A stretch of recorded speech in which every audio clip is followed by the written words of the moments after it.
use 12 right now. You want some content? You want to switch it? Yeah, over let's to put the- some content on. Okay, and, yeah. You want to as I continue in explained earlier. in the pre-calibration mode? Absolutely. Okay. I explained it earlier, but for those of you who weren't here, what we're doing to start off is just showing you reference Blu-ray material in all of the panels, best preset picture mode. It's uncalibrated. In fact, these are the modes that we capture the pre-calibration data in when we run our software, our CalMan Pro software, in the process of calibration. And you'll have that data as well as the post-calibration data, which we'll get into later, will be available on Value Electronics' website in PDF form, as well as my website at tweaktv.com. In the coming days, I would say sometime next week it'll be up. Robert will probably get his up quicker than I do. But for the moment, we've got the tourist up here.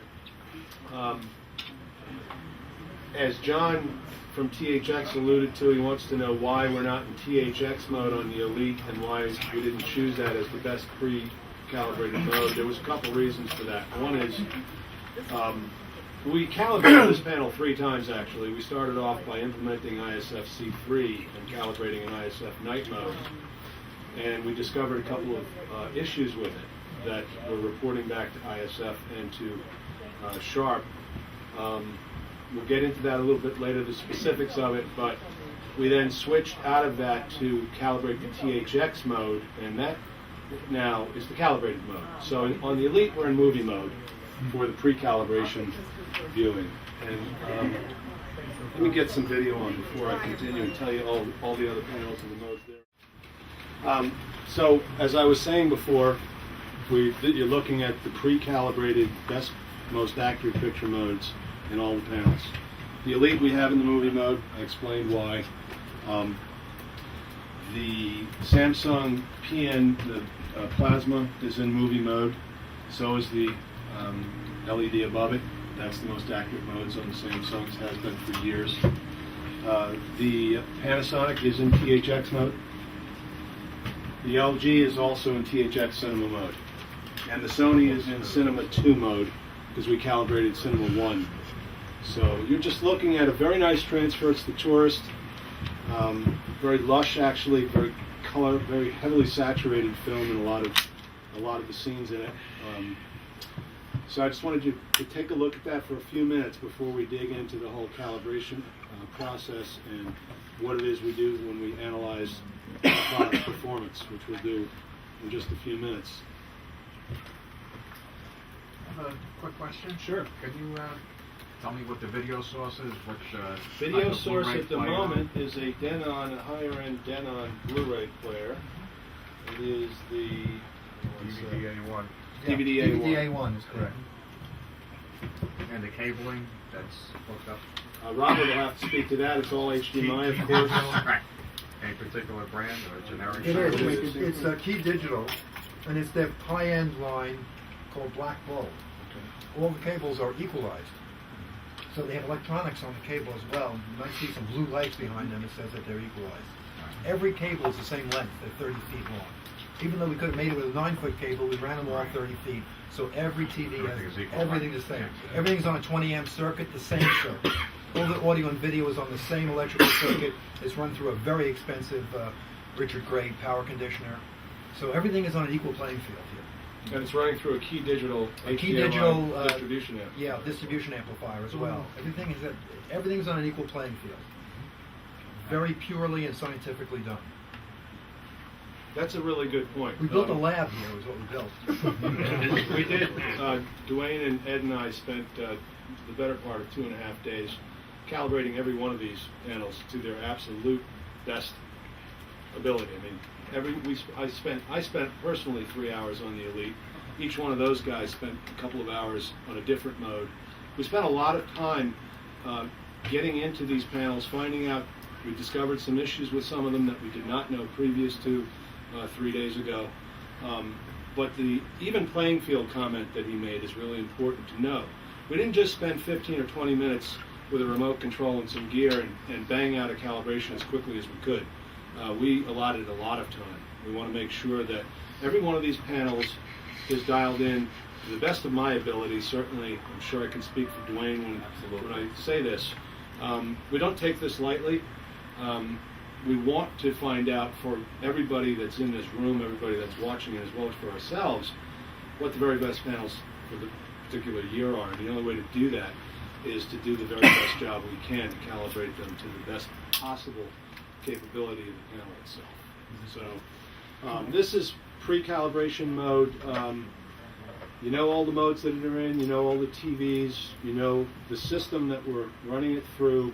So now let's switch it into our post-calibration modes. We'll go through what they are, and then we'll get into the whole evaluation process.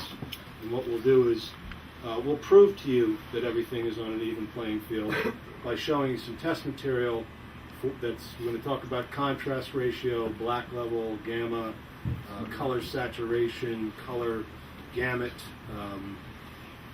overall color accuracy, motion resolution. We'll show all of these things to you with test material. We'll go through each item, and then at the end we'll look at real-world moving material again with all the panels in their fully calibrated state. So I'm going to switch the Sony over to Cinema 1. When you guys are switching, can I ask the elite rep something? Sure. Well, I have two questions. One was in the out of box mode, in movie mode, this had the OPC enabled. Correct.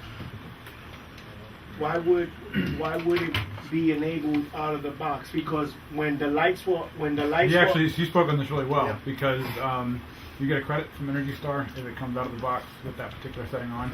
So some of the modes have OPC on, some of the modes have OPC off, and that's probably the best explanation as to why. All right, because as a typical consumer, they may not understand what that is, so they can call Elite Concierge and they can fix that for Without them. a Because question. when I came in, this TV was very dim, Right. and when you took it out of OPC mode, it just Got brighter. my eyes were like, Yeah. whoa. And when the lights are being shifted on and off, it was definitely reacting to that as Right. well. So you had that really dark overall image that was happening versus all the other ones. When I Right. turned it off, as you notice now, it stands out a bit more. Right. So, And then the second question is can the yellow subpixel be turned off? No, the answer to that is no. No, right? Right. In no mode. There's Even in ISF. No mode. there's No, been rumors CP, out right? there that it could Yes. be, and I don't think those are true. No, that is absolutely. It's always Okay. it's an always on situation. Okay, because there's a lot of rumors flying Yeah. through the You net. kill the Yeah. fill rate, basically. Right. You can't. Yeah, it takes You like have black it'll holes in take between a all- whole Right. section of brightness totally out of the Well, TV. you take a whole section of the panel out. Right. Yeah, I mean, Okay. And I've tested that with microscopes and just taking a look at it, and it's always Mhm. on. Perfect. I got a question based on what you were asking. The OPC, that's not a ambient light sensor, is it? Yes, it Is is. that what it is? Yeah. Exactly, it is, yeah. What does it stand for? Optical picture control. Okay. The Kura had those. Most TVs have Speaking of light I output, did have it, you yeah. noticed that how We dim took it them got off when for a OPC while. was shut off. We've calibrated all the panels to roughly 35-foot Lambert's light output, which we're deeming to be ample light output for an environment like this when the lights were shut off. Robert went a little further than he has in the past and painted the entire wall around black, which I thought was an awesome idea. And the ceiling. And the ceiling, so not getting reflections from the panel off the ceiling. In a front projection home theater system, it's even more critical if you've got a light source firing at a screen and you've got colors on the side walls and the ceiling, those colors are going to end up in the screen. But that was a good move. Thank It you. increased We the contrast built the room ratio for the properly shootout. as Is well. what we really did. So with that said, Robert mentioned the 4 areas that we look at. I think I discuss this every year.